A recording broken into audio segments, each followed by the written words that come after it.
got on over here to this Black Talk radio station, and with me today is Tammy Good C. morning. Oh boy, oh boy, oh boy. Well, Jared met me at the door. Tammy came walking in a few minutes later, and it's a beautiful, beautiful, beautiful day out there. I know you all like to hear what the weather looks like. So we're gonna give you a little update about that before you get started with your day. Right now, it's about 79 degrees. Not in the 90s, not in the 80s. 79 degrees It felt in good in outside. in August in New Orleans. 79 degrees. Yes, That's we don't see that we do often. not. in in August, we don't see that often in New Orleans. So you might want to go on outside, even if you don't have anything to do until later on. Catch that little bit of 70-degree weather. Yes, it's the high 70s, but 7 degrees because in just an hour or so, it's going to be in the 80s. Feeling more like August. It's going to be in the 80s. So right now, part of what's happening is this partly sunny out there. There's some clouds, but as we go on, there are going to be more clouds, and then there's going to be partly sunny, partly sunny, partly sunny, clouds, clouds, clouds, and we're going to be shooting up in temperature. So we can go from 81, 84, 85, 87, 89. Then we're going to get more like what it's like for being in New Orleans in August. So we want to be aware of that. And coming up in the next few days, looking like a really bright sunny day on Wednesday, high of 93 and a low of 78. And Thursday and Friday, get ready. Bring out those rain umbrellas, as I say, because it's going to be in the 80s and not the 90s, 87 degrees and 88 degrees, but 60% chance of rain, 62% of rain, which means it's much more likely to rain where Tammy lives and where I live and where you live. So, no, it's not 90% where everybody's likely to get rain, but it makes it much more likely than when it's at 25 or 35%. So going into the weekend, Friday looks like partly cloudy with some thunderstorms. Saturday, bright and sunny. And then on Sunday, thunderstorms. More rain. Yeah, thunderstorms and rain. About 30% of us will hit that. And start of the week, it's going to be about 47%. So the clouds and the rain going to keep it in the high 80s, we think, as of today. But how you like that weather coming in this Oh, I loved it. Felt so good. Even my short little walk here morning? felt wonderful. I Yeah. didn't sweat, not once. Well, that's a good point because here in New Orleans, of course, we have higher humidity than a number of other places. But combine that with the current temperature of about 79 degrees, it feel like it's 85 degrees. And as we go through the day, it'll get hotter and hotter, but that 88% will go up too. So that 88% humidity is going to go up and up and up. But we're not in the extreme heat warning category like we've been Yay. recently. Yes. So I hear you.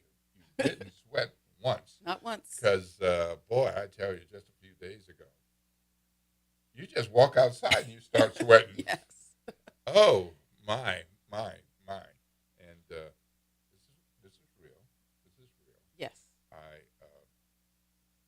was catching an elevator in a parking lot, leaving the car parked. Hmm. Um, I was about to get on the elevator. I was the only one. And then a guy came rushing in while he was talking on the phone. And Lord have mercy. Man, Oh was no. so funky. Oh no. I was like, man, the brother just got out of the car, made it to the elevator. He's already sweating.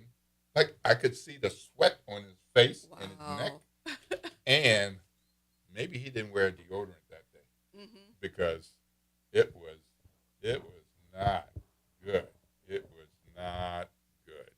But looks like we're not going to have much of that today, and not much of that this week. So happy to see that, and I'm looking forward to a calmer week in terms of heat and humidity. So, one of the things that's happening today, I'm sure that Summer wants to, continue to hear about and learn about the data centers and these NDAs. Um, and we had Drew Harkins in from Gulf States Newsroom yesterday. Oh my, he's been digging through the records and digging and digging.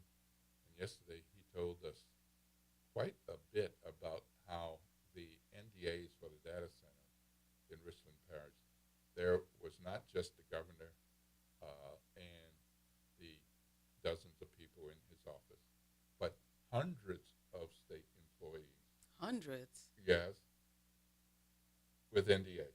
Wow. I, I, I was like, I realized that there were a lot of people, but there were so many people that I wonder if the maintenance guy had to sign because he was going in empty the trash can while they Probably. were talking. Probably. I mean, geez. And it included interns. The interns? Yes. Wow. I mean, this is like seriously, seriously secret as they developed a plan that we now know is a $50 billion, That's with a $50 B. billion data center.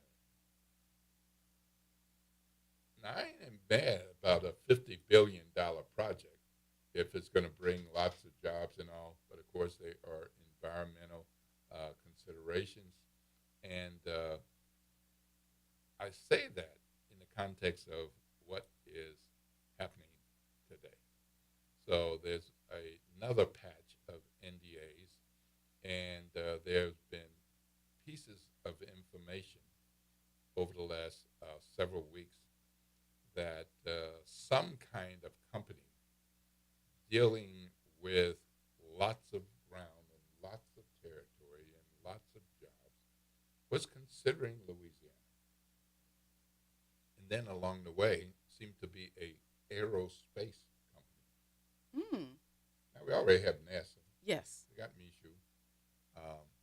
It's like, well, is Michoud expanding? No. So a new company in our vicinity.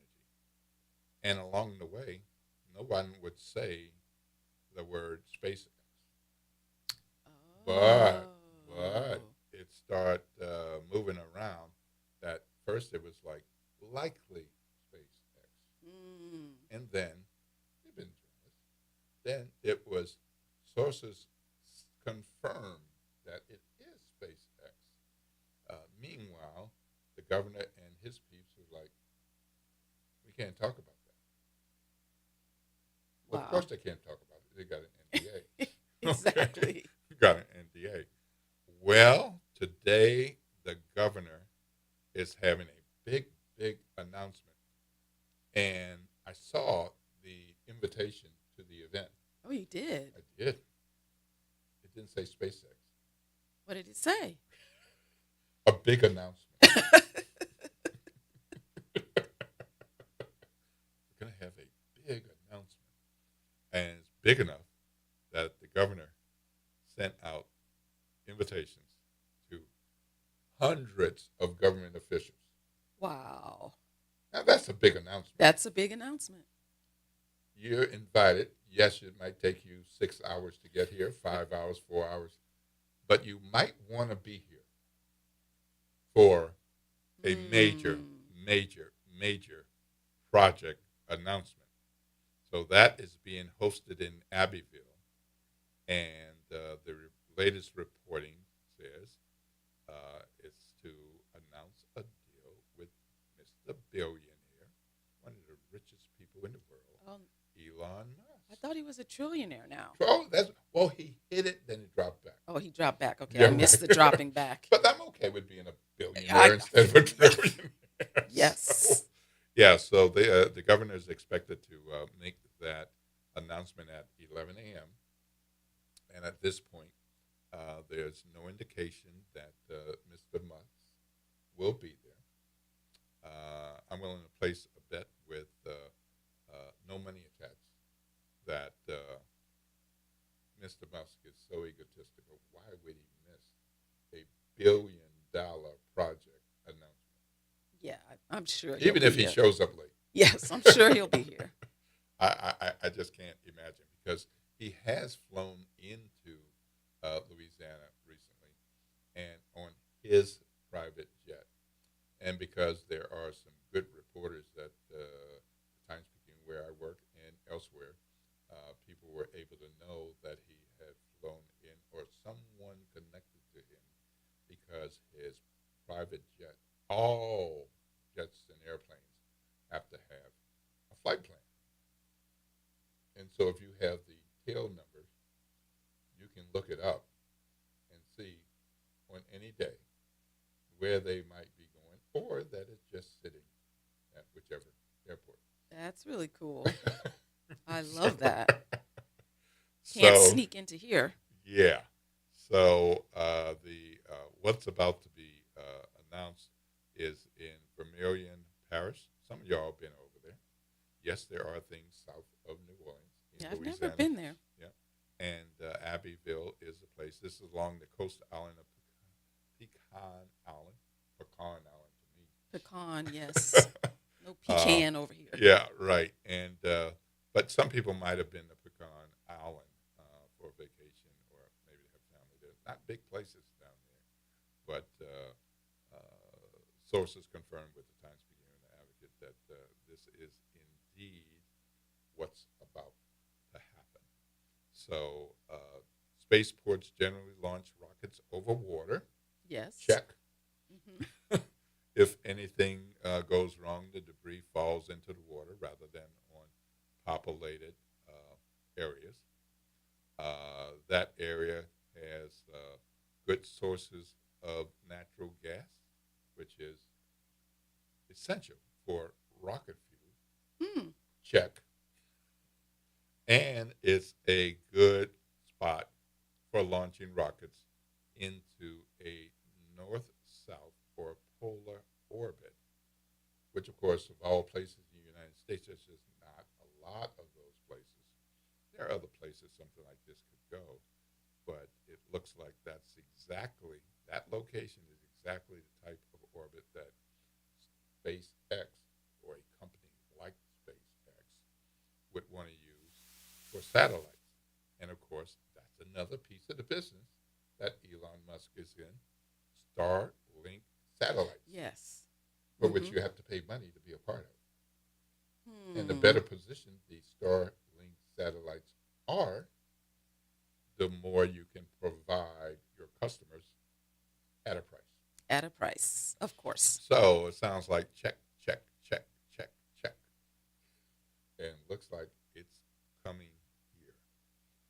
So we look forward to hearing what this is all about because previously SpaceX has announced that they are ambitious in this aerospace and space direction with the company. And the U.S. wants to be able to launch more than 1,000 rockets into space every year. Wow. You hear that? 1,000 Not over time every into year. the next 15 years, 1,000 over 10 years. 1,000 rockets into space every year Wow. by 2030. It's a lot of rockets. A lot of rockets. So, so what that was what the president of the United States was talking about, and so that seems to mirror what SpaceX or a company like it might be doing in Louisiana. So stand by for that big, big announcement. You might not have been invited to the announcement, but hundreds were. Hundreds were. But 11 a.m., I wanted to make sure you know about this early in the show. 11 a.m., it will be on YouTube and Facebook and the governor's social media because he wants some of everybody to know about the big announcement. Now, keep in mind that the data center in Richland Parish is a $50 billion project. There's been no announcement yet, and I can't say this is confirmed, Hmm. but I have heard figures like 75 to $100 billion project. So it's going up. Well, the data center is still a $50 billion Oh, that one's still 50. but Okay. the space, what might be Oh, for a SpaceX, SpaceX, sorry. might be a project of 75 to $100 billion. A lot of money. Yep.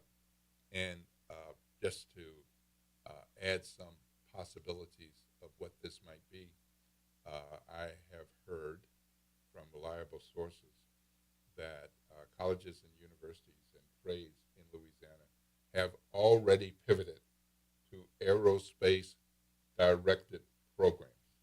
Well, that's a good thing. It is a good thing. But why would they do that if this wasn't coming? Right. Yeah, because we would have to train them, educate them, and Yes. send them to Houston, send them to Florida, send them to California. But now they can stay right here in Louisiana. Yep. If this is what the announcement That's is. right. That's right. So that is some big news that hasn't made the news yet, but I like to make sure that you all know something about what's happening and what is coming today, in particular, or around the corner. 11 a.m.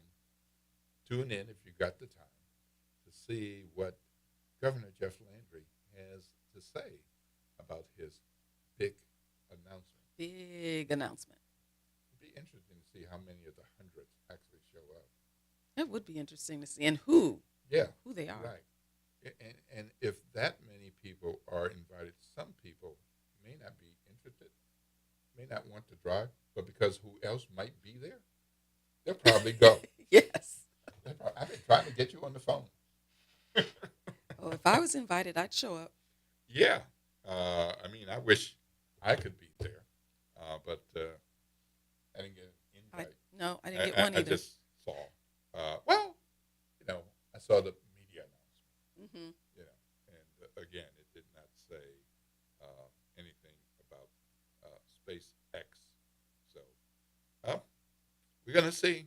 It won't be long now, and we'll know what is coming today. Look, we got a good show lined up for you today.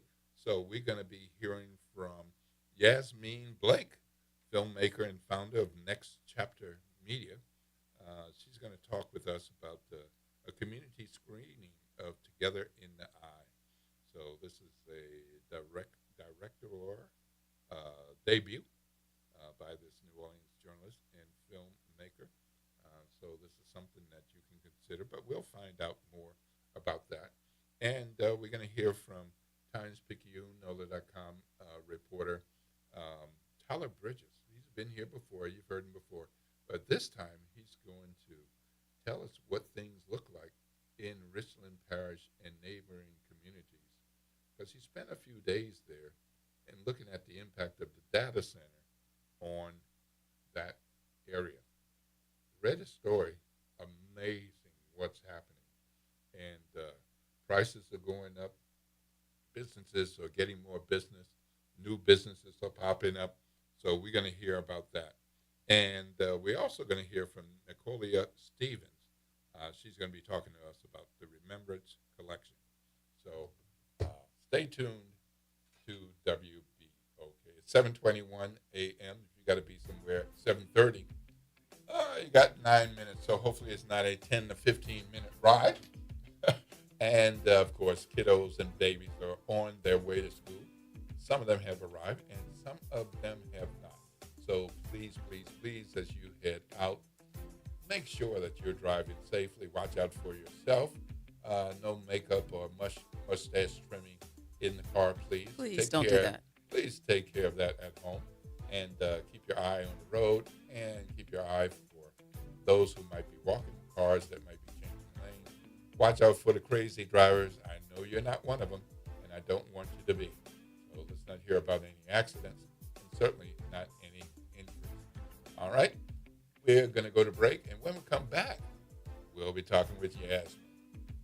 Tammy C., what is that talk line number? It's 504-582-9422. This is WBOK 1230 AM, what New Orleans is talking about All day long.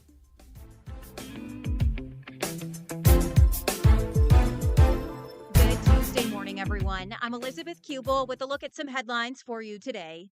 Happening today, the LSU community will come together to remember legendary baseball coach Skip Bertman. A celebration of life will take place at 7 p.m. at the Pete Maravich Assembly Center on LSU's campus and will be open to the public. Bertman passed away on August 14th at age 88. He is credited with building LSU baseball into a national powerhouse and won 5 national championships as head coach. A heads up for students at LB Landry High School. School is closed today. This is because of air conditioning issues. The Algiers Charter Schools Association says it's needed for necessary repairs to be complete. Families and staff are encouraged to monitor the Algiers Charter website for updates. And new this morning, New Orleans police are investigating a shooting that sent a person to the hospital. It happened on Dwyer Road near Crowder around 10:20 last night. Police have not given details on a possible suspect or what led up to that shooting. So if you have any information at all, call Crime Stoppers at 504-822-1111. And that is a look for you at your Tuesday morning headlines. I'm Elizabeth Kubel for WBOK. Hi, I'm Leo Jackson, host of Sunday Gospel here every Sunday morning, 5 a.m. to 7 p.m. and 12 o'clock till 2 p.m. You don't want to miss this move of God. It happens only on WBOK. You listen to all day long. New Orleans parents, is your child preparing for the ACT? Top Tutors for Us provides personalized test prep designed for African American students who will connect with tutors who look like them from top HBCUs. Our students receive targeted instruction, consistent practice, and the courage they need to raise their scores and compete for college scholarships. Founded right here in New Orleans, our award-winning program was designed with our students in mind. Don't wait until test day. Visit TopTutorsForUs.com and help your child begin preparing today. The New Orleans Jazz and Heritage Foundation is the nonprofit organization that owns the New Orleans Jazz and Heritage Festival presented by Shell. With the funds generated from Jazz Fest, the foundation invests in Louisiana communities through economic development, cultural enrichment, and free educational programs. To learn more about the New Orleans Jazz and Heritage Foundation, please visit us at www.jazzandheritage.org. Andronica Morris, host of Put Housing First. Join us every Tuesday at 12 o'clock, where we will discuss how housing affects every aspect of our lives and what's necessary, what's needed to guarantee housing for all. Join us every Tuesday at 12 o'clock as we dig down deep onto the issues that affect all of us. Someone had a birthday. Yep, 50. Can't believe it. 50 years of wisdom. Great segue. We have a health reminder from the CDC. Pneumococcal vaccination is recommended for adults 50 or older. Says here, we're over 6 times more likely to be hospitalized with pneumococcal pneumonia than adults under 50. I don't love those odds. Same. Look what I found. Pfizer's Prevnar 20 is proven to help protect adults against pneumococcal pneumonia and invasive pneumococcal disease in just 1 dose, and millions have already gotten it. Continued approval may depend on a supportive study. Don't get Prevnar 20 if you have a severe allergy to its ingredients. A weakened immune system may lower your response. Common side effects include injection site pain and swelling, fatigue, headache, muscle, and joint pain. For full prescribing information, please call 1-855-213-2138. Visit Prevnar20.com or talk to your doctor or pharmacist. I'm on Prevnar20.com now, scheduling my appointment. Good idea.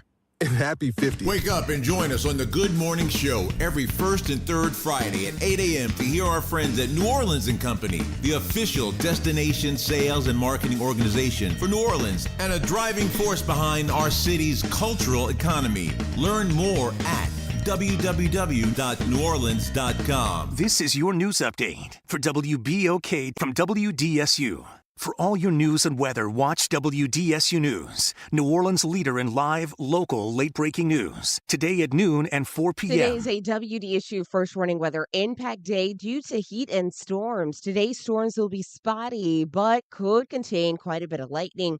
Most activity starts in the afternoon. Not everyone will see the rain. Highs reach 90 to 93, feeling like 100. Lows tonight fall to 73 to 79 degrees. Spotty storms for tomorrow with highs 92 to 96. From the WDSU First Warning Weather Center, I'm Raven Reshaw. Good morning, wake up. The Good Morning Show. Good morning. On WBOK.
Good morning, good morning, good morning, good morning, New Orleans, and welcome back to the Good Morning Show. It is 7:29 a.m. You got to be somewhere at 7:30. I mean, I sure hope it's on the other side of the bed. And your laptop is right there, and you can fire it up. And, boss, I am at work. I just sent you an email. So let them know that you are remote, but ready to go. Ready to go. But if you got somewhere to be 7:45 or 8 o'clock, you got a little bit more time, but I know how that can be. So don't take your time too casually and then push the button. And even though the temperature is reasonable right now, you might be sweating going to the car and running into the office or the construction site. So give yourself a little space to get out there. And don't forget, we got babies and kiddos going to school, and we need to look out for them always, because they don't always look out for themselves. Of course, we got those grown kiddos who think they're grown, the ones with hair in their arms, hair in their face, and they think they're grown. Yes. But their faces are in the phone. So we need to watch out for them as well. So, look, we got, as I told you before the break, Yasmin Blake with us today. Now, she's been at WBOK before, but it's been a while. And we're going to talk about her film, Together in the Eye. So we got some time to talk with Yasmin about the film and about her. And that's part of where I want to start. So I gave people a little bit of an overview from a journalist and storyteller, filmmaker. So a trajectory that has continued with telling stories, but in different mediums and different parts of your life as you have grown and matured and looked at other opportunities. But here's what I think our WBOK family of listeners want to know. Who's your mama in them? Who is my mama in them? My mama is from Algiers. All right now. She's from the West Bank. Algiers. My mama is from the West Bank. My dad is from the 7th Ward. Right across the street. My space. Ding. Okay. Yeah, right across the street from Circle Food Store. What? So, yeah, I grew up back and forth between both sides of the river. We lived in the St. Bernard housing development the first 7 years of my life. We moved off to St. Bernard. Yeah. Then we went to the West Bank because my mom wanted us to have a safe environment to grow up in, and it wasn't that safe back there at the time. Yeah. Okay. All right. And where you been in your life I before this haven't- film? So I haven't been Which that hospital were you far. born in? I was born at Metacrest. It's not Metacrest anymore. It's Ochsner now. Oh, okay. Yeah. I haven't heard that name in a long time. Yeah, Metacrest. Yeah. I was born, way back in Wow. the year Wow. of our Lord. Yeah. 1996. All right. But I graduated from Southern University in Baton Rouge. Hey. Jaguars, go Jags, with a degree in mass communications with a concentration in broadcast journalism. Mhm. And that is where I found my love and my purpose for storytelling and journalism. So a JAG produced storyteller. Absolutely, through and through. All right. So tell us a little bit about where you were, what you were doing before this filmmaker pivot.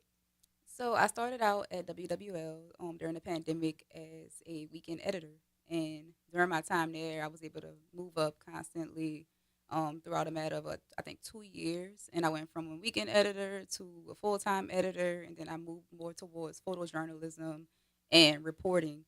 And I wasn't on air at 4, but I was able to use my equipment to go out and to get experience with shooting and writing. And those are all of the skills that I needed to put this film together. So I'm really happy I got that experience. Yeah, Hey. so often people don't realize the people you see on TV, they're a person with a number of other people behind Yes. them. And it wouldn't happen. Yeah, it takes a team. Yeah, yep. All right, so tell us how you moved to filmmaking.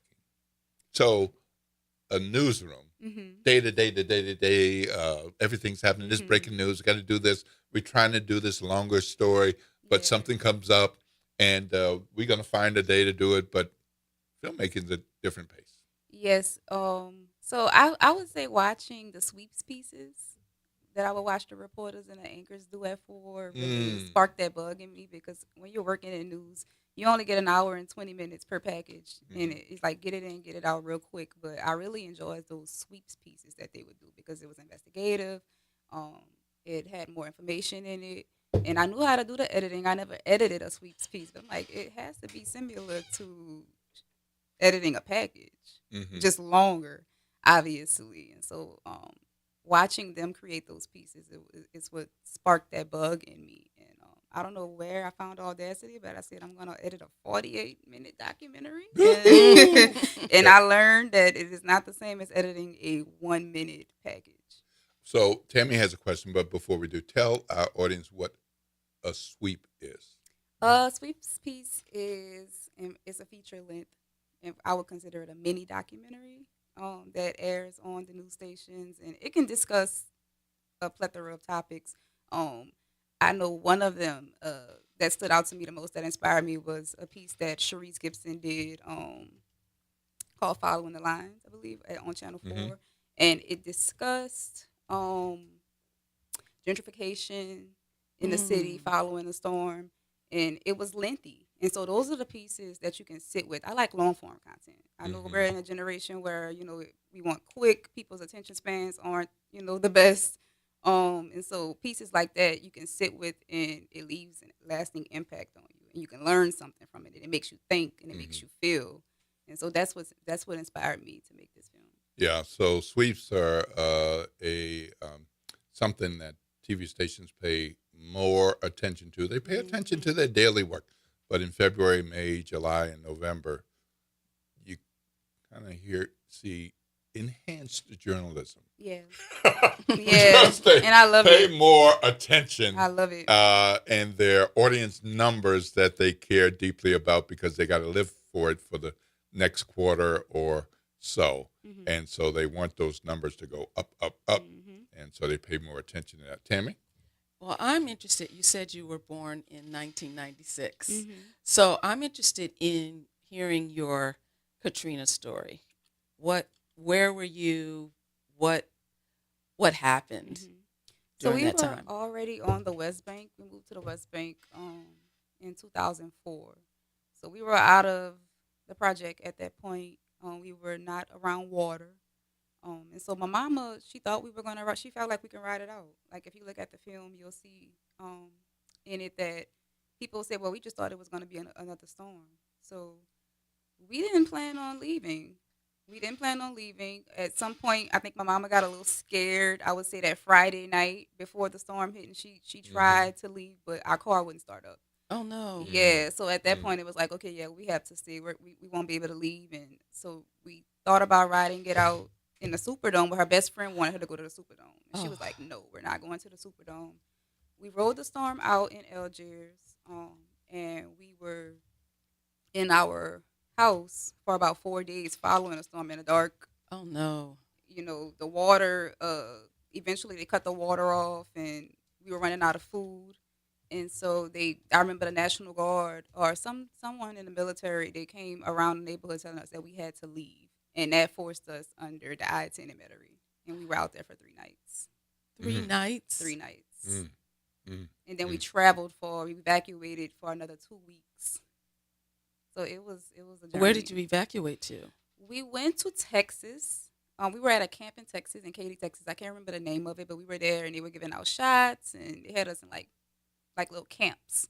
And they would feed us at a certain time. They had us on schedules. Yeah, my mama was not happy about it at all. Yeah, my mama was like, "I'm ready to go." And then imagine, being under a bridge for 3 nights. Yes. Yeah. And it starts at home with the storm, and then the lights going out, and then you wind up under the bridge, and then you're in Texas. Yeah. And so our bus driver was like, "If y'all want to leave, you need to be at my bus at 3 a.m." He snuck us off the premises. And then that took us to... How many people got on the bus? It was a bus full of people. So everybody said, we're out yes, of here. No one was happy. Wherever we're going. Yeah, it was a bus full of people. And I remember it like it was yesterday. And everyone was tired and stressed out. And I rode a Greyhound last year for the first time since Katrina to go to South Carolina, which is where we winded up, just to get that experience. And I wanted to interview my uncle who took us in during that time. And I said, oh, my God, can I believe we sat on this bus for 2 weeks, on a bus like this with these seats? Yeah. After sleeping under a bridge. And then it was it was a lot. And buses are so much nicer these days. Yeah. But still, 2005. It's a bus ride. Yeah. I'm sure that brought back I just want to clarify something. So when you were in Algiers, there was no water. We had no water. But they turned the water off. They turned our water off. They said it was contaminated. And that was the reason for us having to leave. Wow. Like once we turned the water off, that's it. And we thought, obviously, the lights were going to come back on. The storm wasn't that bad. Katrina didn't hover as long as Ida hovered. Ida hovered. Katrina came in. I'll never forget. She made landfall around 6 o'clock in the morning. And she was gone by 2 o'clock that evening, or maybe 2:30, 3 o'clock, and the sun was out. So we didn't think it was going to be that bad. Yeah. Wow. August 29th is a day that New Orleanians and people in southern Louisiana will always remember. Always. It's not quite like Christmas. It's December 25th. You think of happy things. Think of August 29th. Oh, my God. Yeah. Where were you? What happened? And It was everybody's devastating. story is so harrowing. I Absolutely. don't care where you were. Yep. And this year, August 29th is on a Saturday. It's not always a Saturday, which is when Hurricane Katrina happened. Because you were talking about the Friday. That was August 28th. And then it went to Saturday. So the mandatory evacuation was issued on that Saturday. Saturday, yes. Right. And so that Sunday was like, okay, if you're in here, you're staying. Mhm. You can't go. Monday, it made landfall. Katrina hit on a Monday morning. Yeah. So tell us about what in your background caused you to want to make this film? I've always been a storyteller at heart. And I said well over a decade ago, maybe even 2, that I was going to do a documentary on my family story. It's always been in my heart. I just didn't know if I'd have the resources. And it was always for the 20th anniversary. I always said the 20th anniversary. And when it came up, I was like, oh, I don't have the resources. But let me stick my foot out and reach out to see who can I get to help me bring this story to life. So it was always like my little baby sitting in my mental hard drive, my internal hard drive. I just didn't know if I would have the resources. And so when I saw Buckles do Katrina Babies, I was like, oh, it lit a fire in me. Like, girl, get up. Yes. It can be done. I got like, a story it inspired too. me. Yeah. Yeah. Well, that's great. That's great. So we've heard a little bit about your background and your Katrina story and the movies based on your experiences with Katrina, your family's experiences with Katrina. So you're having a showing this Saturday, August 29th, 5 p.m. at the Broad Theater. For those who are hearing this and said, I have to be there, what are they going to see? They're going to see survivor stories from across the city. I know that we have a lot of documentaries. There are many, many documentaries out here, but I wanted to get everyone's perspective, from the evacuee to the survivor, from someone in Algiers to someone in the Lafitte housing development, the St. Bernard housing development, because there are so many stories that haven't been heard in their lower income communities. Yes. And they haven't been given the platform. So this is a no budget film. This is it's straight from the heart. It's straight from survivors, and it's not filtered. And also there'll be a live Q&A with Nate Bryant, who is a community activist, Shay O'Connor, who is also featured in the film, and it'll be moderated by Casey Ferran McGee. Oh, wow! Look at you! Yes. So y'all come out. Y'all come out boy. to commemorate this 21st anniversary. Okay. So it's 48 minutes. Mm-hmm. Okay, and at the event, people won't only see the movie. There's an opportunity for hearing from you and others. Yes. Who else will they hear from? They'll hear from Shay O'Connor, who evacuated.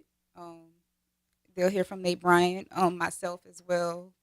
I'm featured in the film, so you'll hear my story, my mom and my sister. Mm-hmm. And it'll also open up an opportunity for the audience to share their stories.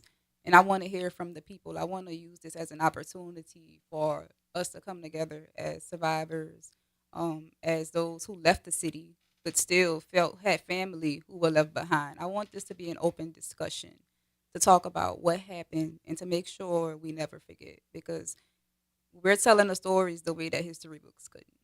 And that's what's important. We have to we can't forget it. So just generally, what were some of the experiences of the people who lived in the housing developments as a result of Katrina? So I have one cast member. Her name is Rhea Reynolds. She's from the St. Bernard housing development. She was staying back there. Her family was back there when my family was back there. Mm-hmm. And she talks about a lot of the happy times that that we experienced living in the projects. But she also talks about how they had been in their apartment on the second floor for about 3 or 4 days, and the water had risen up to 9 feet. And a couple of guys in the community went into the neighborhoods on the bayou to steal boats. They needed to get boats to try to rescue people. Wow.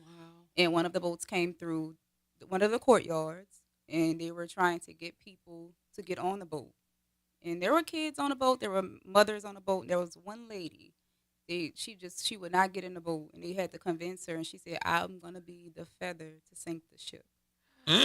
She said that. And they were like, just come on, just get on the boat. And they finally got her on the boat, and the boat tilted, and all of the people on the boat went into 9 feet of water. Oh, no. Yes. Wow. And they were able to save them, but stories like that need to be heard. Yes.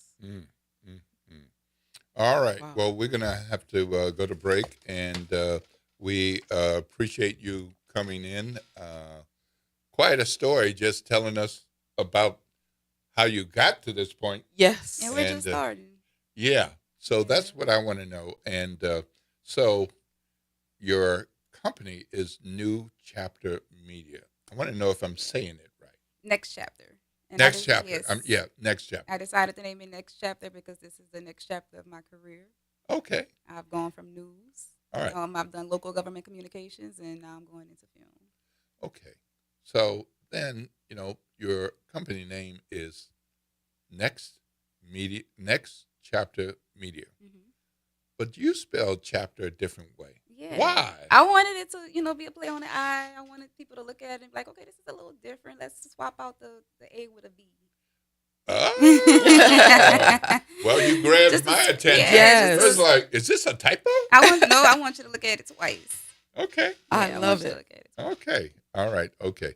All right. So once again, tell our WBOK family of listeners what's happening on Saturday, time, where, what's So we're hosting a community screening this Saturday, August 29th, for the 21st anniversary of Hurricane Katrina at the Broad Theater at 5 p.m. You can get your tickets at the theater, or you can go into the link on our bio on Instagram, which is Together in the Eye Film on Facebook and Instagram, or you can go to WBOK. You can go to the Broad Theater's website and right? get the tickets. Which is thebroadtheater.org. Yes. .com. Thebroadtheater.com. So tickets are how much? $15. $15. And the Broad Theater is a wonderful place, but I assume you're not going to be in 2, 3, or 4 of their film showing. So in some of those, it can pack up pretty quickly. So you might want to go ahead Get your tickets. and get your tickets. And even if you get your tickets, you might want to make sure you're there before 5 so you can get settled in and be there with Yasmin Blake and others for her documentary on Katrina. And that's Together in the Eye, 5 p.m. on Saturday. Thank you so much for being here. I can't wait to see it. Can't wait. Wow. It's great. All right. Wonderful. Well, that's going to wrap up this segment, folks. And we are going to take a break. When we come back, we'll talk about some more news and information you probably want to know. And we're going to be getting ready for Tyler Bridges, who's going to talk to us about what the heck is happening with that $50 billion data center project up in northern Louisiana in Richland Parish. Tyler spent a few days up there, and he's been visiting off and on for a number of other stories. And he says it's different, not a little different. It's real different. So he had a fabulous story about that. Wanted to talk about what that looks like, and probably looking different from your days of visiting. It sounds like it. Yes. All right. We're going to go to break, 7:49 a.m. If you got to be somewhere at 8, you got a few more minutes to get there. What's that talk line number, Tammy? It's 504-582-9422. This is WBOK, 12:30 a.m. What New Orleans is talking about. All day long.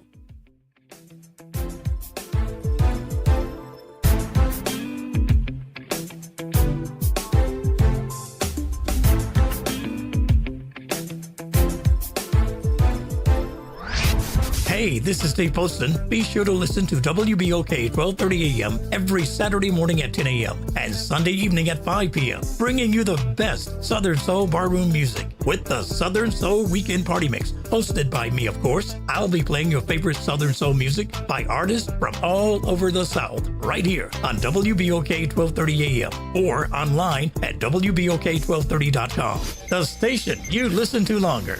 Listen to longer. Listen to longer. Step back into time and experience the moments that shaped our world at the National World War II Museum. This world-renowned museum brings history to life, telling the stories of the American experience in the war that changed the world, why it was fought, how it was won, and what it means today. From immersive exhibits to powerful personal stories, this is more than a museum. Go to nationalww2museum.org and plan your visit today.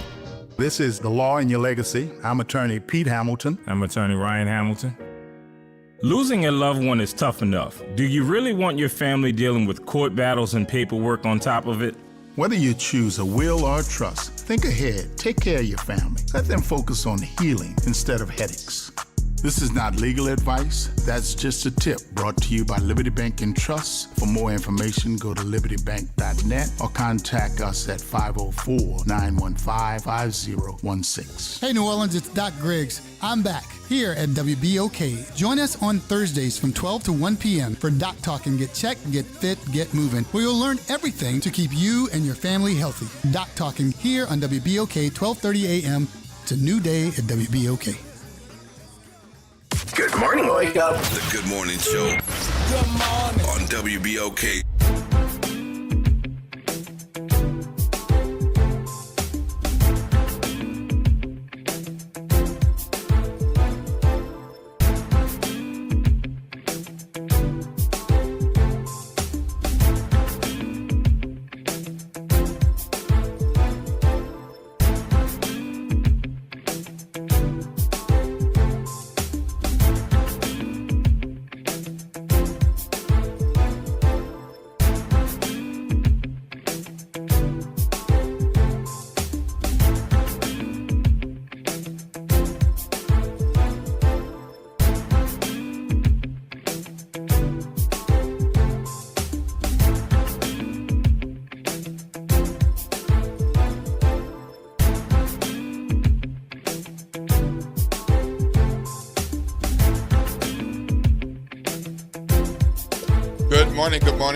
Good morning, New Orleans, and welcome back to the Good Morning Show. I'm Will Sutton, and with me is Tammy C. Good morning. Welcome back. I appreciate your being here. This is the Good Morning Show. It's 7:53 a.m. You got somewhere to be at 8 o'clock. That's in 7 minutes. 7 minutes. All right. We're going to the talk line. Good morning, Alicia. This is Will Sutton with Tammy C. Good morning. As everybody know, I am a Ron Eagle. Yeah. Go Ron Eagles! Did but you? At this moment, I'm going to be an honorary Carveran. Okay. So I can get the love. Oh. So I can get the love that Reverend Calhoun gets when he gets on the mic. But You got it. I want to be quick. I'm calling because you have a reporter that's going to be coming on, and I was behooved at the report of David Hammer and that hit piece he did on Judge Kimia Holmes. I can't stand the politics of politics, and that is exactly what that was. And I don't think it's fair. And I always say candidates should come out and they need to run on their own merits. Run on your work. Run on what you have to offer to the community. But that hit piece was personal. That hit piece had nothing to do with politics. That hit piece had nothing to do with this lady prior to her ever meeting this gentleman and becoming engaged, and then the engagement was broken. It got so petty. They were talking about the ring on her finger.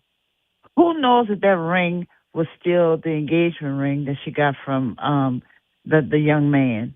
Who knows if that wasn't her grandmother's ring? Who knows if she didn't buy that ring herself? But for them to do that on a story that happened years ago, many, many years ago, before she even met this guy, I don't think it's fair. And how they had it put up is like, to me, it looked like he was a drug dealer who bought his girlfriend a house and blah, blah, blah, blah. But this lady, this judge, is saddled with some debt because of what she thought in combining her life with this new love, this marriage, or potential marriage, has got her in so much debt. Who loves debt? Who loves debt? I just don't like how you have these reporters coming in, doing favors for their friends, and doing hit pieces on candidates. Run your own race. Run on your own merit.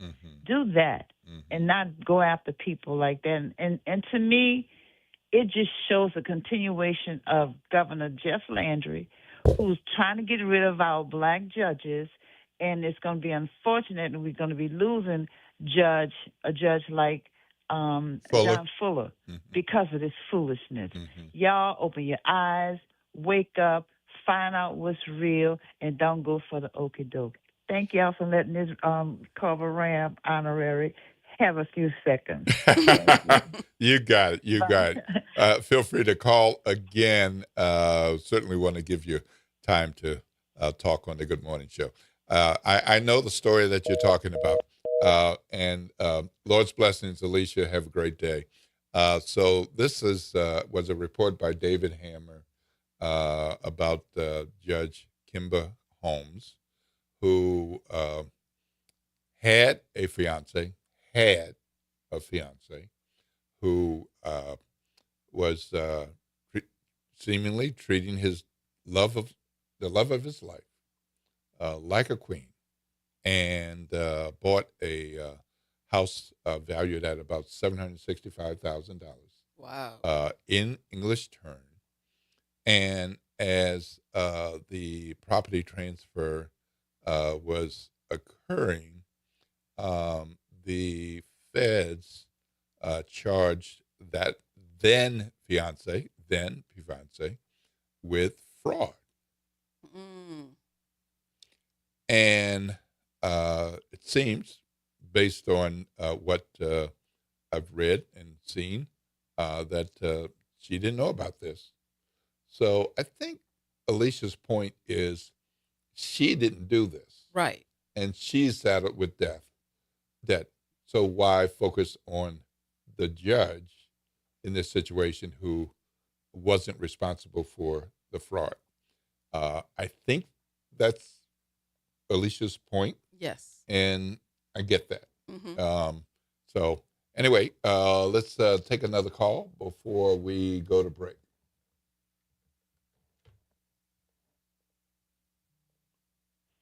I'm Trees.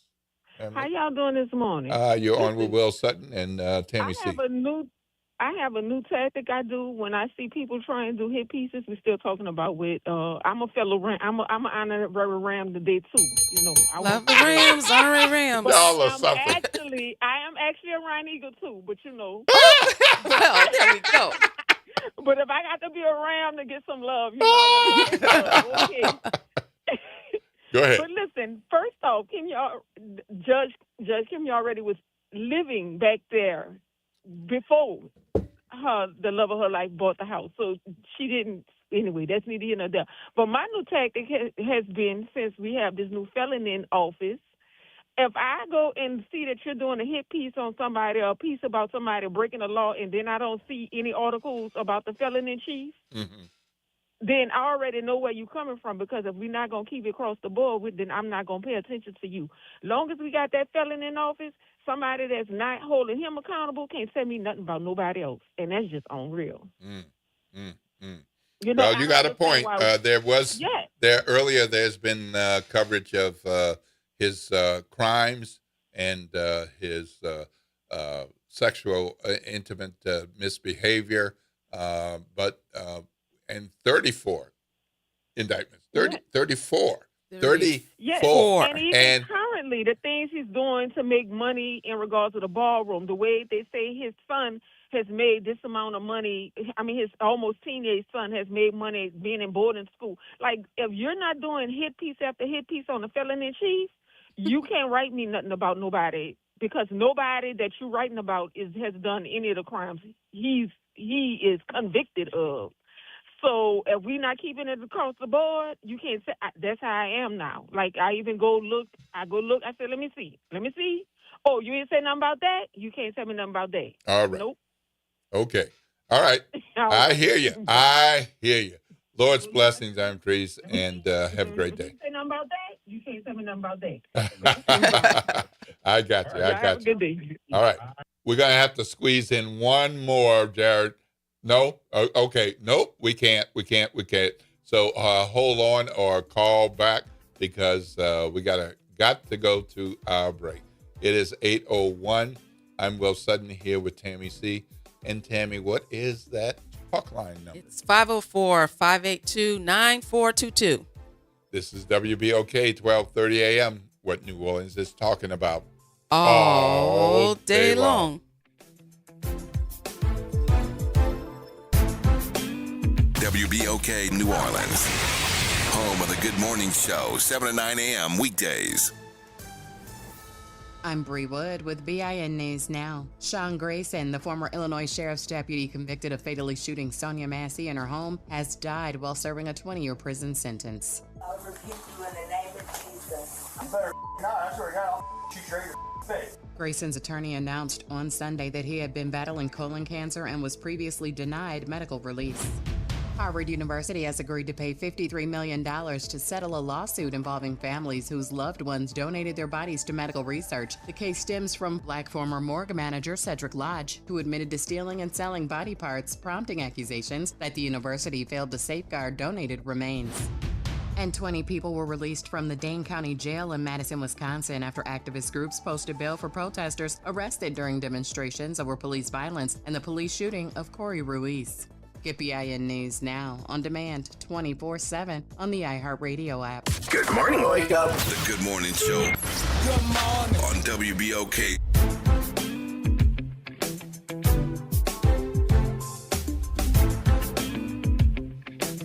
Good morning, good morning, good morning, good morning, New Orleans, and welcome back to the Good Morning Show. It's now 8:03 a.m. I am Will Sutton here with Tammy C. Good morning. Boy, people riled up about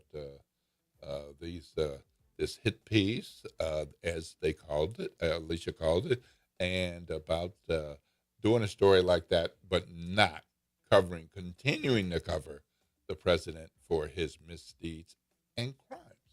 Valid point. Yeah, valid point. Absolutely. We're going to the talk line. I'm sure he heard what they had to say.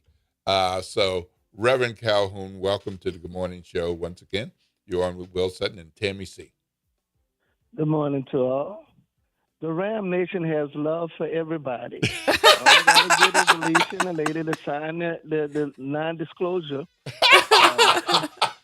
And they'll be welcome into the Ram Nation. All right. Oh, come on, Reverend Calhoun. What is it that can't be disclosed? You got a lot of David Hammer is listening. We're not going to talk about it on the radio. Oh. So y'all got some secret handshakes, and you got some special keys, and what else you got that you don't want Can't disclosed? tell you all that, Will. Love it. But my concern is these investigations, just like I say, I don't understand what the Hammer report has to do with her reelection. But when we look around at some of these things that's going on with our elected officials, why are they not being investigated? Why is it a secret about what's coming out at 11 o'clock? All right. When we come to it and see that does it really benefit community? Is community voice being destroyed? Because if we listen at what's really going on around us right now, it seems that we have no voice in our political structure anymore. It seems that the convicted felons who's so down on crime and order and all of this about getting it straight, but you got a convicted felon sitting in the White House. I don't understand all of that. I don't understand. Maybe you can help me there. Now, well, even though we turn purple nights blue, you're welcome to Ram Nation too. All right, Reverend Calhoun. All right. I got you. So we gotta even out the time. So the last comment I want to make is what happened on Saturday, because I think go ahead. That premiere was definitely on time. Yeah, but it was the title of that premiere that really worked for me. They fight. Mm-hmm. If we don't fight, we really won't win. So you have a good morning. All right. I'll talk to you guys later. All right. Lord's blessings, sir, and have a great day. All right.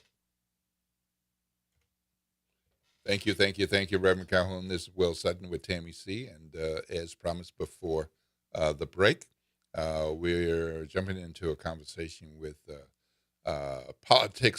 chief politics reporter at the Times-Picayune, NOLA.com, The Advocate, Georges Media, whatever all our these names are. Yes. And Tyler's quite well known for having a heck of a what we used to call a Rolodex, and telling you things that go deeper than what might have been reported before. So one of the things he's been reporting on is the Richland Parish Data Center and the goings on with that, and most recently wrote a quite engaging story about the impact on that community. So welcome back to the Good Morning Show, Tyler. Good morning. Will, of course, you and I are colleagues. Absolutely. We sit near each other, and Tammy and I used to work at the Times-Picayune in the 1990s. Yes. Wow. Has it been that long? I got some gray hairs to prove it. Yep. So, Tyler, your story published a few days ago doesn't sound like the area that I used to live in when I was in Grambling and West Monroe and Monroe, and something's happened, and Tammy has a connection to Monroe. Went there every summer to visit my grandmother. My parents are from there. Yeah, so Richland Parish, for your listeners who don't know, is just to the east of Monroe. It's a rural parish. It's agriculture. It's cotton, soybeans, corn, and it's poor. And all of a sudden, out of the blue, Meta, the owner of Facebook, announced they wanted to put a data center there. And initially, it was going to be an enormous investment of $10 billion. And now they've expanded to $50 billion. That's crazy. And the governor is extremely happy about this. This is, for him, it's an important win. It's something he's going to be talking about a lot, I think, as he runs for re-election with the election next year. But again, it's a population of 19,000 in the entire parish. And now there are 8,000 people there every day on their little country roads working at this giant data center. And again, it's going to be much bigger than expected. I tried to figure out how to explain what it's like. You're on this little 2-lane country road, and it's like all of a sudden there's the New Orleans International Airport. It's that sort of imagery for me. So they're having more than a rush hour. Yeah, they have 9 different sheriff's deputies out there every morning on these little 2-lane roads to handle traffic, because it's just such a flow of, again, just a 2-lane road, and they've got 8,000 people coming in there, workers from different entry points, but it's a giant facility. And so the article that I wrote for the Times-Picayune was to look at the impact on the community, particularly talking about all these workers who've all of a sudden descended on Richland Parish. Fewer than 20,000 people in the entire parish, and 8,000 coming into work. Yeah, and they make money. And yeah, in the past, you might have a traffic jam, the minorest traffic jam, because a corn combine was driving on one of these 2-lane roads and no cars could pass it. Right. But now there are traffic jams on Interstate 20, which passes through Richland Parish, cars coming from Monroe, or certainly on these 2-lane highways around the data center, because of all these workers. And the locals, I think, are mostly in favor of this. If you are an able-bodied person, you have a job of one sort or another. If you own a business, your business has gone up dramatically, from people eating more food, buying more parts. If you owned one of the motels or hotels in town, it's filled up all the time. If you own property along these 2-lane highways around the data center, it increased enormously in value. There are some downsides. There are some losers, which I think is understandable in any enterprise. Let's say you want to hire an electrician and you own a home in Richland Parish. Well, that person, there's no electricians available because they're getting paid a lot more by Meta. If you are a renter and the landlord sold out from under you because all of a sudden his land or her land is worth a lot more, you're out of luck and you probably have to leave the parish. Or if you, let's say you're a young family, maybe you've graduated from Grambling, but you grew up in Richland Parish and you want to move back there, rent is significantly higher, and so is the cost of buying a home. But overall, there's just a lot more money sloshing around Richland Parish, and it even spills over to Monroe. I like to stay at Hampton Inns when I travel. Yes.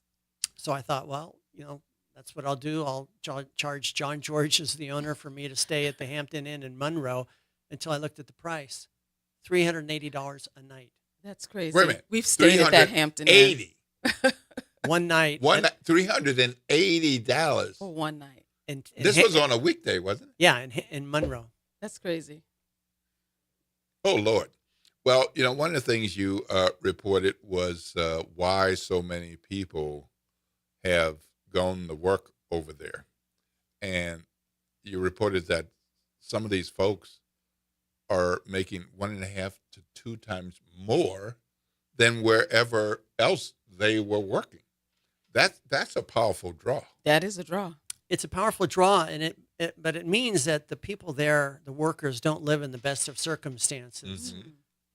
We all get to go to our home and got our friends around. These are people who, most of them live in trailer parks of one size or another, and they pay $1,000 a month to get a hookup for the energy. But they're like these trailer parks on RV camps on gravel lots, and not a great environment. A lot of them drive home to their families in other parts of Louisiana or Texas or Arkansas or Mississippi on weekends, because most of them work 6 hours per week, 6 days per week. But obviously the money is so good that they're willing to put up with this. And one of these RV parks, and I guess if I'm confusing this, tell me, you say they call them man camps, and one of them has like 500 RVs, or well, there are 500 people, both RVs 500 and, people. and like mobile homes that they've built. There's another one that has 800. They wouldn't let me in. They have security, and at these so-called man camps. We've seen this elsewhere in Louisiana. They had them in Lake Charles during the LNG boom, and also the fracking boom in northwest Louisiana. And they exist in other parts of the country. A man camp is an enclosed area. Again, you have to have security to get in, and they provide a place to sleep, and then there's usually like a common kitchen or rec center. But again, it's not the nicest place to live, but the money is just so good for these people. So this is a new spin on gated community. Definitely new spin. Yeah, we normally think of gated community as people living very nicely. This is this is less so. But again, people are able to make so much money on these jobs as skilled workers. Well, I'm familiar with that area, as is Tammy, who went there every summer for quite a number of years. And so I know I-20, Interstate 20, runs right through there, and I'm familiar with the exits. I have to say, getting off I-20, taking the exit off, I never saw more than 2 or 3 cars.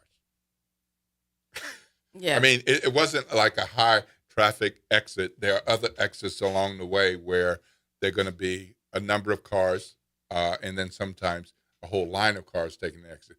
That was never a place where there were more than a few cars, even after you got off, and maybe a truck occasionally passing through. But so many vehicles, so many people, that's just so amazing from what I knew. And let me speak more broadly, if I may. I spent 2 weeks traveling through northeast Louisiana. My first stop was in the town of Faraday, which is in Concordia Parish, and I spent a day with Jamie Davis, who is the Democratic candidate for the Senate. It's someone that I hope that your listeners will get more knowledgeable about, but also about Julia Ledlow, his Republican opponent.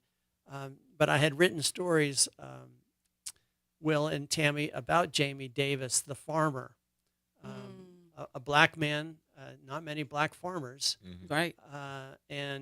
So I spent the day with him up in Northeast Louisiana, and he's a real farmer. One of the first things he did was he had a bad part on a truck, and he got down in the dirt on his back underneath the chassis to try to figure out what the problem was. But so, and Jamie drove me through the little town in Tinsaw Parish that he grew up in. It's called Waterproof. Waterproof. It's now just basically abandoned. And I also went to another town in Tinsaw Parish, Newellton, downtown, just boarded up. Faraday, again, in Concordia Parish. Not much going on there. I think somebody pointed out a place that they told me it was on the Chitlin circuit called the Big House, just boarded up. And I was asking a couple farmers up there what happened, and they said, previously on a farm, you may have 100 people working there. With mechanization, now you maybe have 3 or 4. But it was striking to see these little farm towns up in Northeast Louisiana. And, obviously this has happened probably throughout the country, just kind of withering away. And it's really sad to see, because there used to be strong communities, like the community that raised Jamie Davis, again, now a farmer who is running for the U.S. Senate as a Democrat. And that aspect of American life is disappearing. I had no idea who these people were. I mean, of course, reporting over the last several weeks and few months about this, I'm learning more and more about the area and the project. But you included some demographics that were quite surprising to me. The number of Hispanic workers, and the fact of people not just coming from Louisiana or parts of Louisiana, Texas, or Arkansas. But tell the listeners what you found. Yeah, I interviewed a couple of guys who were originally from Honduras, who now are, and then were working in New Orleans, and now they're up working on the Metadata Center up in Richland Parish. And I actually confirmed this with others, but there are workers there from Cuba, from Peru, from Costa Rica, Colombia, particularly Mexico. There are people from all over. And the best estimate I could come up with is maybe half the workers up at this facility are Hispanic. Wow. That's amazing. And you also went to a place, Holy Tacos, where they have pins on a map asking people where they're coming from. Yeah. Sounds like Holy Tacos has a different clientele now. Yeah, I think they're doing extremely well. It's a little kind of an outdoor taco place in Rayville, which is the parish seat of Richland Parish. And I did note that they have a wall map of the United States, and people put a pin where they're from. And there were a lot of them from North Louisiana, but a lot from Texas, and really almost every state of the union was represented. And I think it's fair to assume that those pins represent the workers at the metadata facility. There's an interesting political question that we're seeing in various states, that there is a backlash to these data centers, and we have candidates in this election season running against data centers. And yet we have not seen that, at least so far, in Louisiana, and that's something to keep an eye on. Mm. Why do you think that is? Yeah. I don't have a good answer for that. I know that Jeff Landry, again, talks about this at every single opportunity. Today he's going to be down in Abbeville, in Vermilion Parish, talking about another win in his, which is this giant SpaceX facility that they're going to build there. And all these are signs, according to Governor Landry, of how things have turned around in Louisiana, and it's a good place to invest and create jobs. All right. And I love that you included one guy who says he earned enough money to pay off 75% of his mortgage. Wow. Even if you have a quote-unquote smaller mortgage, that's a heck of a thing. That's a heck of a thing. Yeah, well, it is a heck of a thing there. And again, it's almost like a spaceship has landed from somewhere else and planted itself there in what was previously a corn and cotton field. All right. Well, thank you so much, Tyler Bridges, for coming in and talking about what's happening up in northern Louisiana, Richland Parish in particular, and nearby communities, including the city of Monroe. Oh my. So I think I'm going to have to go back up there and see what's happening compared to when I was there. Don't plan to stay at the Hampton Inn. Yes, man. Might have to stay way over in Ruston or someplace close enough nearby. Not too far of a drive. All right. Well, we're going to break, and when we come back, we're going to be talking about new research highlights with how memory preservation and personal storytelling can help you with grief with the Remembrance Collection. We're going to break right now, and we're going to come back after that.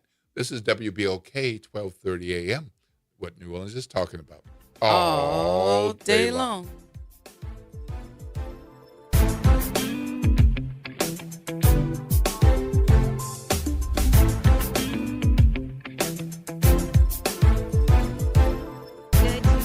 Everyone. I'm Elizabeth Kubel with a look at some headlines for you today. Happening today, the LSU community will come together to remember legendary baseball coach Skip Bertman. A celebration of life will take place at 7 p.m. at the Pete Maravich Assembly Center on LSU's campus and will be open to the public. Bertman passed away on August 14th at age 88. He is credited with building LSU baseball into a national powerhouse and won 5 national championships as head coach. A heads up for students at LB Landry High School. School is closed today. This is because of air conditioning issues. The Algiers Charter Schools Association says it's needed for necessary repairs to be complete. Families and staff are encouraged to monitor the Algiers Charter website for updates. And new this morning, New Orleans police are investigating a shooting that sent a person to the hospital. It happened on Dwyer Road near Crowder around 10:20 last night. Police have not given details on a possible suspect or what led up to that shooting. So if you have any information at all, call Crime Stoppers at 504-822-1111. And that is a look for you at your Tuesday morning headlines. I'm Elizabeth Kubel for WBOK. This is attorney Suzette Bagneris. This is Dr. Cassandra Shepard. And this is Gerard Stevens. Each Monday from 4 to 6 p.m., join us for The Reality Check. We talk about the news in and around New Orleans. The Reality Check on WBOK 1230 AM and 107.1 FM.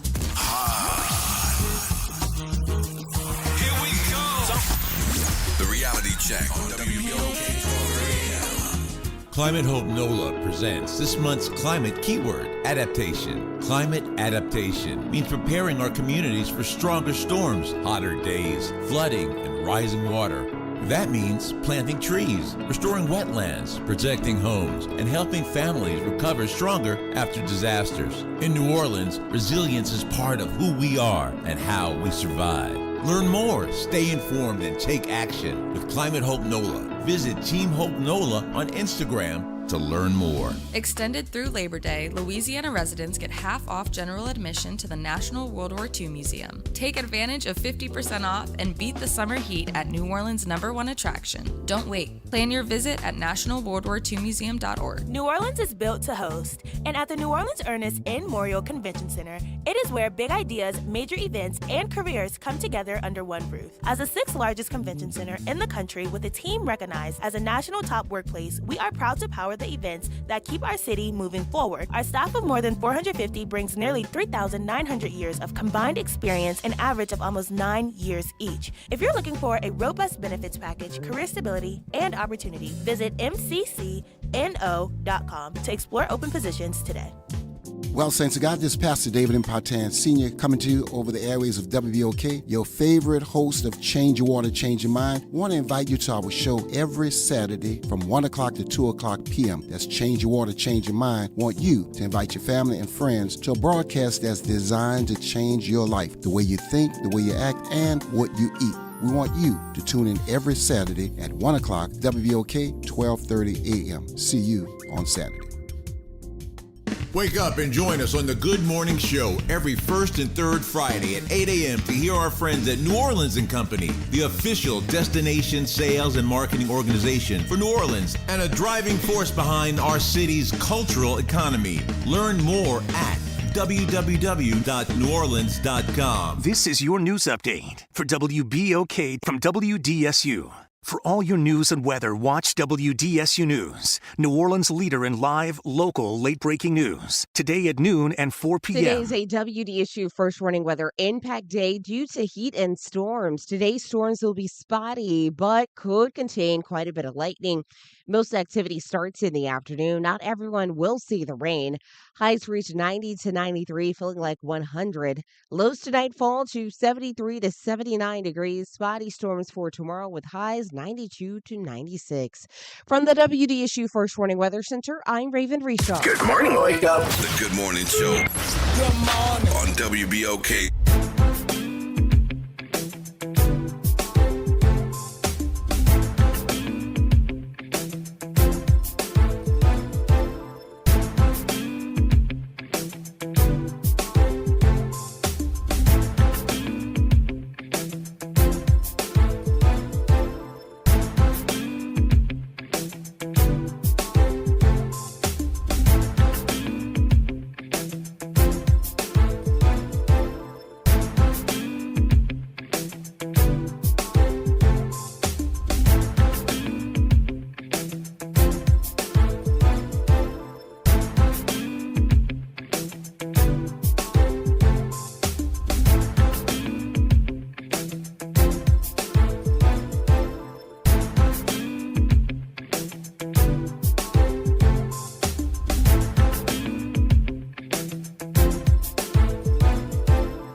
Good morning, good morning, good morning, New Orleans, and welcome back to the Good Morning Show. It's 8:29 a.m. You got to be somewhere at 8:30.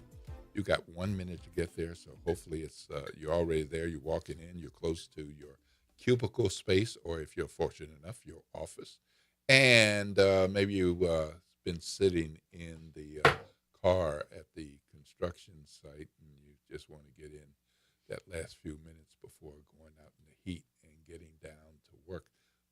Or maybe you're in bed and you just need to slide over, grab that laptop, and get to work a little bit.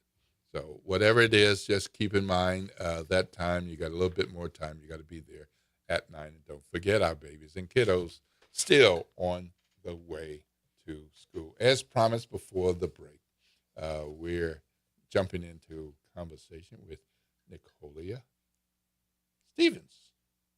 And she is with the Remembrance Collection. And I'm Will Sutton, here with Tammy C. Hello, everybody. And welcome, Nicolia. How are you? I'm well this morning. I'm honored to be here. Well, I'm honored to have you. Absolutely, absolutely. It's fabulous to have you here. Have you been to WBOK before? No, it's my first time. I actually got lost when I first got here. Okay. Sometimes we have people saying, I've been to WBOK, and they say, I'm here, and they're over in Gentilly. Yes. Where the station used to be. Yes. So I'm glad you found it, and welcome to WBOK. Gave you a little bit of an intro, but particularly when people are new to the airwaves at WBOK, or they haven't been here in a little while, people want to know a little bit more than whatever I or someone else might say in introducing you. So, who are your mama and them, Nicolia?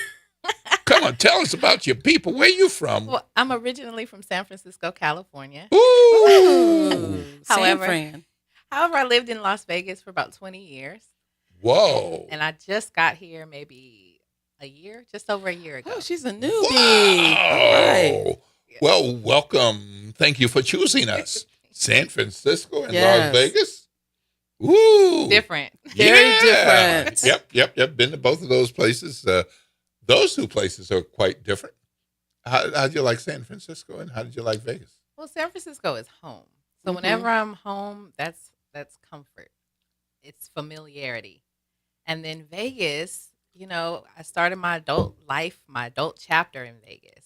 So everything happened from there. Most of my network is there. A lot of my close friends are in Vegas. So went to college in Vegas. Like I just bloomed in Vegas. And then I said, you know what? My grandmother is from New Orleans. What? Oh, come on now. My granny is from here.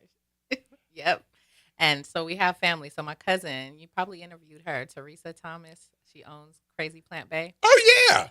And Treme Market Brand. I've been to that place several times. Sometimes I'm not even buying anything. I just want to go in there, give her a hug, and look at all the beautiful plants. I mean, what she does with plants is incredible. Oh, Wow. Yeah. And she got it from my aunt. My aunt is the guru, Miss Margaret Thomas. So Yeah. that's my family. So I came to Oh. be closer to family. I adopted 2 babies. Both of them have mental and behavioral health issues. And so I need a village. Wow. That's what Yeah. brought me here. Wow. That's great. That's great. So tell us what Remembrance Collection is. So Then we'll talk some more about this. the Remembrance Collection is my baby right now. And it stemmed from a period of my life where I had a ton of compounded grief. So in 2016 and 2017, I experienced 13 deaths. It started, 13. 13. So it started with my niece, Tiana.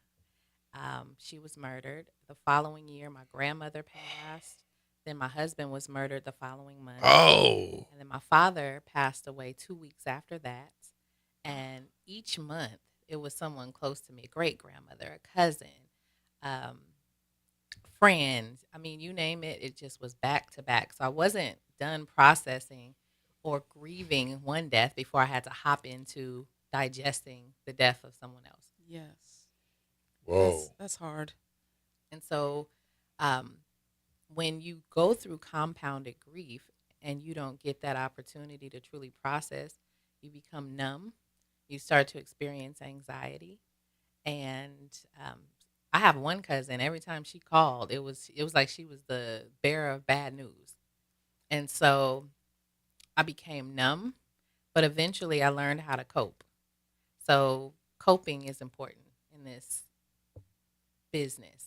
And so I wanted to give people the opportunity to learn how to carry it. You don't have to move on from grief, so to speak, and let it go. A lot of people feel like they have to sit in their grief to show that they love their loved ones. Mm-hmm. And they feel like if they're leaving, living their life, then they're leaving them behind. And you don't have to do that. You can remember them. And so what the Remembrance Collection does is we curate legacy preservation videos. And what I would do is record you leaving a special message for your loved one. So let's put it in perspective. You guys have kids, grandkids?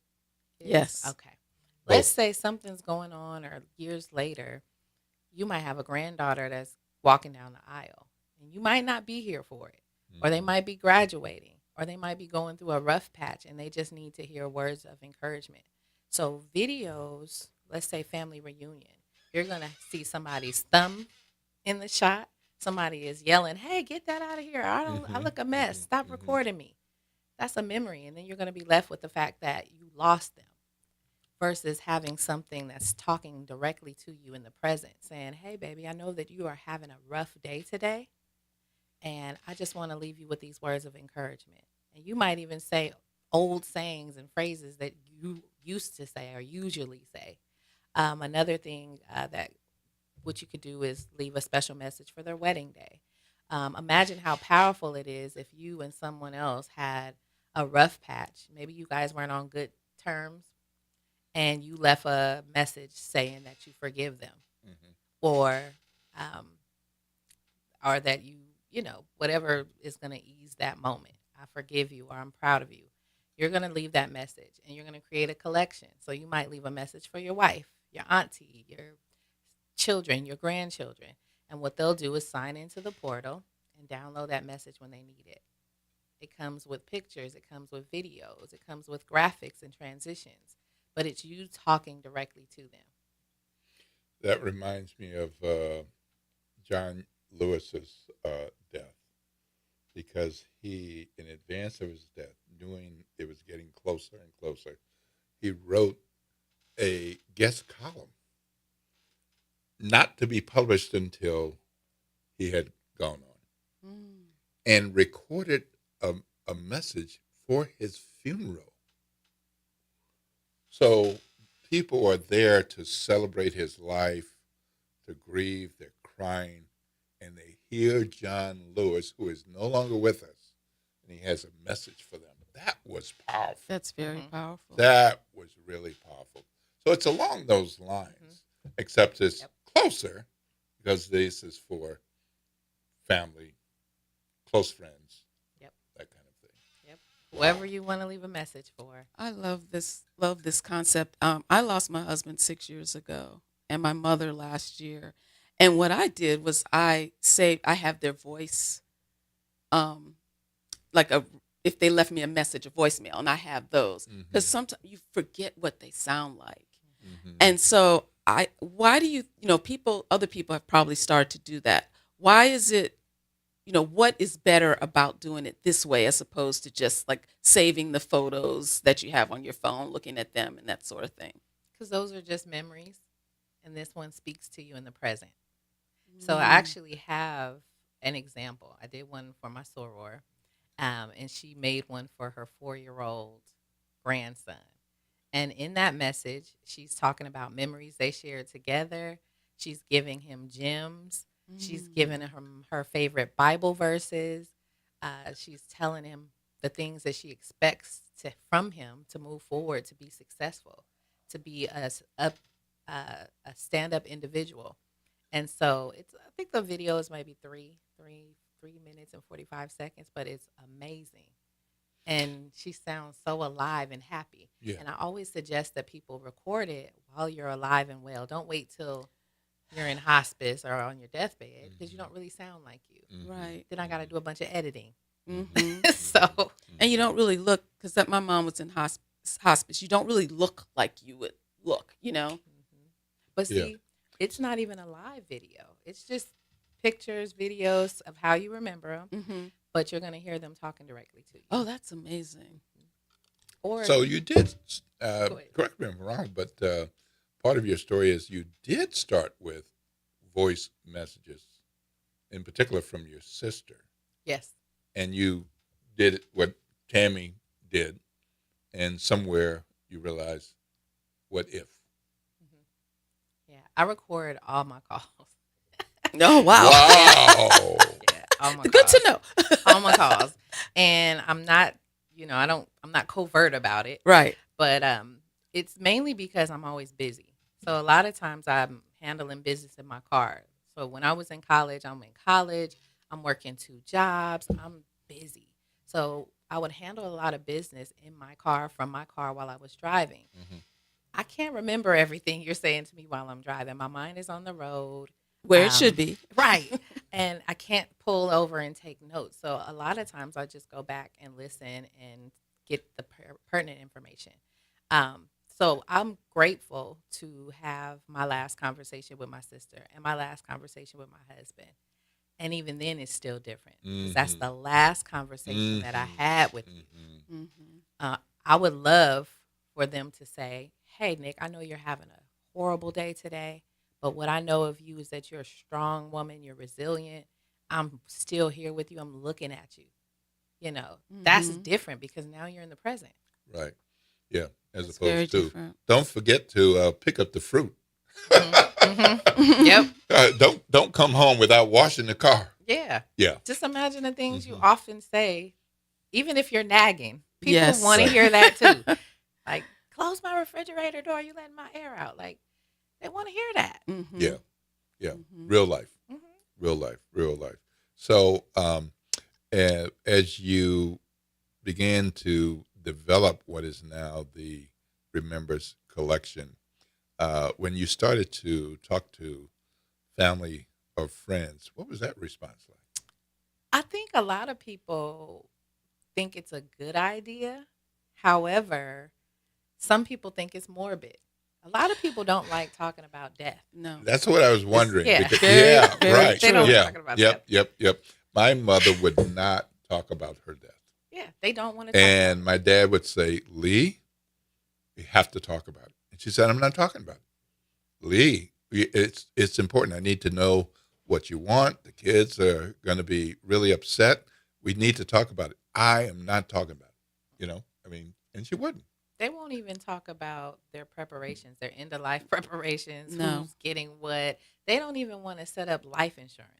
I remember selling life insurance at one point, and it was the most frustrating thing because our people will go out and buy Nikes.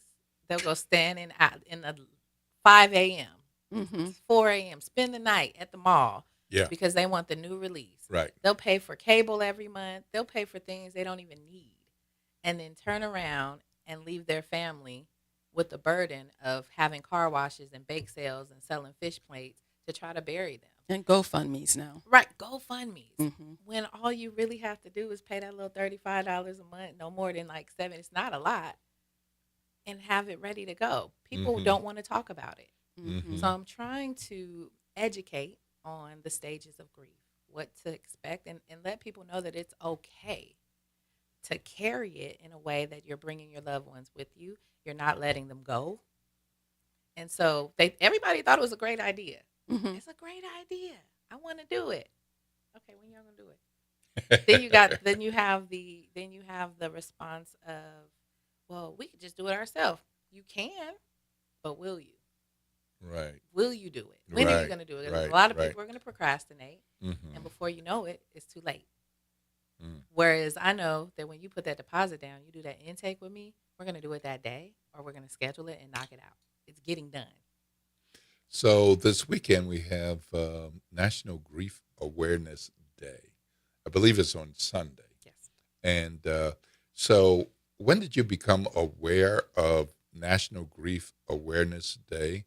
Was that before your series of unfortunate losses, or was it along that journey, or was it when you began your work on the Remembers collection?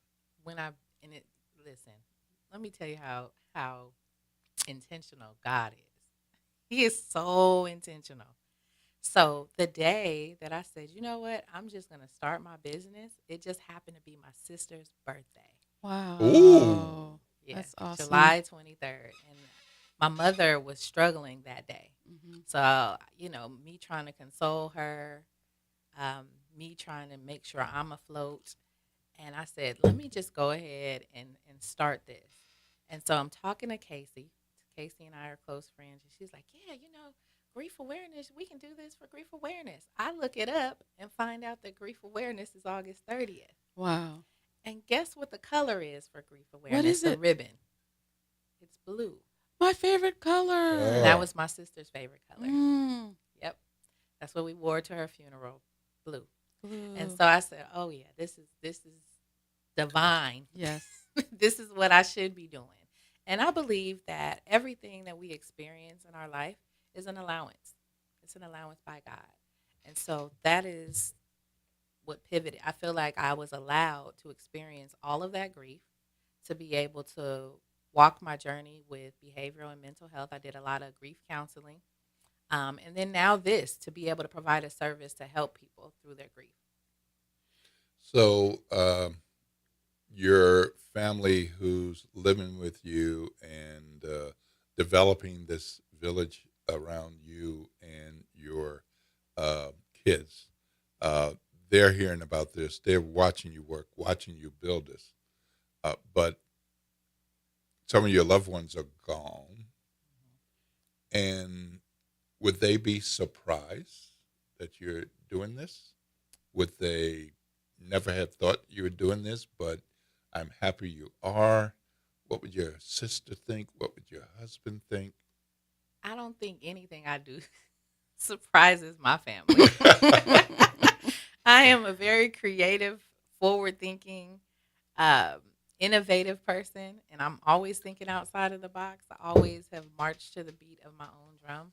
So, once I come up with something, they usually stand behind it and support it. And I shout out to my family. I have an amazing family. They know that, sometimes I can be way left field, but 9 times I work hard and I'm multi-talented. So whatever I put my mind to, I just do it. As long as I'm doing something productive, they're going to support it. I know who you are. In my family, he's called Al. There were 6 of us, and we all good people, doing good things. But Al is like, I'm going to do this now. You are? You never been doing that before. That's all right. I'm going to learn everything I need to learn. I'm going to get all the permits. I'm going to get this and that and the other. And he would do it. You're like, what? Yep. Whatever I say I'm going to do, I do it. Yep. And I believe in being impeccable with your words. So if you say you're going to do something, do it. Wow. Tammy has a question. Well, I just wanted to go back a little bit. You talked about going to grief counseling. What other ways have you been able to cope with losing so many loved ones in such a short period of time? Oh, gosh, that was so difficult. One of the things is finding distractions. If you find yourself kind of getting into that sunken place, it's okay to go there. You don't have to run from it. And a lot of people try to run from the feeling of grief and pain. Go ahead and go through your range of emotion and then get out of it. Find something to do. Start planning to do different things because it gives you something to look forward to. I would suggest meeting new people. At least try to meet at least one new person a month. Or do a new activity. One of the things I did, because I was always good at baking, so I went and took a cake decorating class, and I learned how to decorate cakes, and that became a side hustle for a while. So I was decorating cakes. I sing and record music, so I might dip off and write a song and arrange it and go record it. So there's so many different things that you probably always wanted to do and never got around to that you could be doing. You could be creating new memories, and don't feel guilty about it. Journaling, exercising, walking every morning to release endorphins. People don't realize that walking every morning aids in or combats depression and anxiety. You're going to sleep better at night. So there's so many different coping skills that you can employ, and whichever ones work the best for you, those are your go-to. I love that. That's a challenge. Yeah, I you love know how that. early I have to get up to get over here? Now you want me to walk? Well, you could decorate cakes, Will. Yeah, okay. Yep. Well, I do remember as a kid helping my mother not bake the cake. Well, actually, she would let me do Oh, it. yeah. But then she wouldn't let me handle the oven. But I love doing the icing part. Yes. You wanted to dig your fingers in. Of course. Yeah, right. Absolutely. Well, thank you, Nicolia Stevens, for joining us. What a fabulous project that you're working on. So meaningful and helpful for folks who are here with us now. But I'm thinking about the people who lose someone. Or in my case, I'm thinking about my 95-and-a-half-year-old dad. And he's still living, yes? 95-and-a-half-year-old dad. And he's watched each of his 6 kids grow. He's been around for the grandkids and now just recently had another. The grandkids, and then the great-grandkids, and recently had another great-grandkid. That great-grandkid and others probably won't see him at high school graduation. And certainly not at college graduation. Yes. And if they go the route of Catholic, they probably won't see the Holy Communion or Christine, because we don't know. Certainly we hope for, pray for another 10 years or so, but the odds are declining. Mm-hmm. So Let's do it what a today. wonderful idea. Do it today. Yeah. I had a great aunt pass. She literally a few days ago. She was 104. Wow. But she was the family historian. Ooh. So imagine all of them stories. Oh, she's when got them. When they go, those stories go. The family history is going. It's true. So let's capture it now. Right. The great-grandchildren, they're not going to know their voice. They're not going to know anything about them. So if you capture Right. that now, Right. so he can tell the family story, all the history behind why you got this nickname and where this story came from. Leave a message for each of those people, and that's where the word collection comes from. All right. Well, we got to take a break and head toward the end of the show. Thank you so much for coming on and sharing all these great ideas with the Remembrance Collection. If people want to reach out to you, how can they contact you through one means or another? Okay. Well, the website is still, I'm in my soft launch, so my website is still being constructed. The website is trcmemories.com. The email is info@trcmemories.com. And they can find me on Instagram at _remembrance_collection. So _remembrance_collection. And TikTok. Oh! Look at you. Yeah, I'm working. I'm working. So the TikTok is _remembrance_co. That's it. Okay. Wonderful. Okay. It is 8:52 a.m. You got somewhere to be at 9. You got about just a few minutes. 8 minutes in particular. So I hope you get up and get going. Tammy C., we might have time for a call. What's that talk line number? It's 504-582-9422. This is WBOK 1230 a.m. What New Orleans is talking about all day long.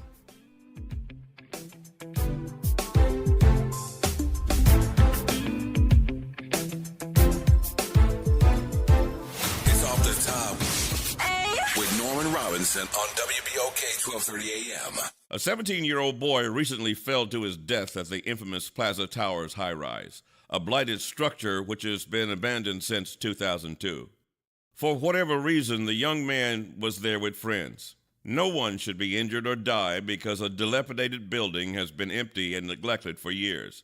My question, what obligation does government have when a privately owned hazard remains standing, unsecured, and dangerous year after year? Jacques St. Anne, a Belle Chase High School student, died after entering Plaza Towers with friends. According to police, the group climbed to an upper floor, and while descending a stairwell with no safety railings, Jacques fell to his death. Another teenager suffered serious lacerations to his arm and wrist. Plaza Towers has a long history of dangerous mishaps. In May 2021, a bicyclist was struck and injured by a piece of material that fell from the skyscraper. In January 2022, firefighters answered a 2-alarm fire at the structure. Investigators discovered multiple points of origin. In January 2023, more debris fell from the tower.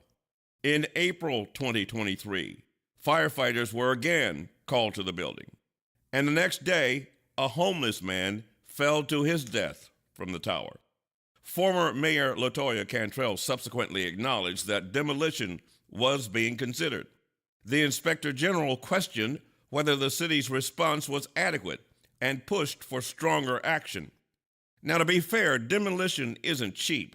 Current estimates range around $25 to $28 million, an improbable challenge for a city that's hard-pressed for cash.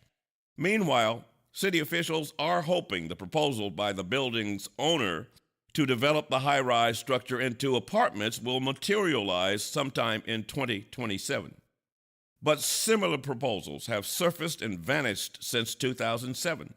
The developer may eventually turn Plaza Towers into apartments, and I'd like to see that happen. But a proposal is not a safety plan, and doing nothing to secure a hazardous building is not acceptable. Do we wait to see what the Plaza Tower does when we've waited for him to take action for 24 years? I ask again, what obligation does government have when a privately owned hazard remains standing, unsecured, and dangerous year after year? This is Norman Robinson off the top. Come close. No, closer. Have you heard about the new blues show? It's the Blues Buffet with Jay Boogie, serving up all the blues you love to listen to. Hey, New Orleans, it's Jay Boogie inviting you to join me for the Blues Buffet, the best soul blues mix on the planet. Happening Saturday night at 9 o'clock, right here at 12:30 a.m. WBOK, what New Orleans is talking about. This summer, the place to be is downtown. From incredible restaurants and shopping to retail, wellness, and so much more. Enjoy special offers and discounts from participating downtown businesses all season long. Brought to you by the Downtown Development District. Whether it's after work, date night, or weekend fun, there's always something happening downtown. Plan your next outing at participating locations like Coppervine, Mother's, the Audubon Aquarium, and Riverwalk Outlets. Visit downtownnola.com. Summer starts here. This is The Law in Your Legacy. I'm attorney Pete Hamilton. I'm attorney Ryan Hamilton. Losing a loved one is tough enough. Do you really want your family dealing with court battles and paperwork on top of it? Whether you choose a will or a trust, think ahead. Take care of your family. Let them focus on healing instead of headaches. This is not legal advice. That's just a tip brought to you by Liberty Bank and Trust. For more information, go to libertybank.net or contact us at 504-915-5016. What if you could pull up a chair at the same table as your doctors? Join me, Kimber White Dupree, as I welcome board-certified physicians, Dr. Princess Dinner and Dr. Darlanda Reno Harris. For Table Rounds, we're bringing those meaningful medical conversations out of the hospital and into our community. Health topics that matter most, from the health disparities and menopause to mental health and much more. Table Rounds with Dr. Princess Dinner and Dr. Darlanda Reno Harris. Every fourth Monday at 10 a.m. on the front porch, because better conversations lead to better health. Good morning, wake up. The Good Morning Show. Good morning. On WBOK.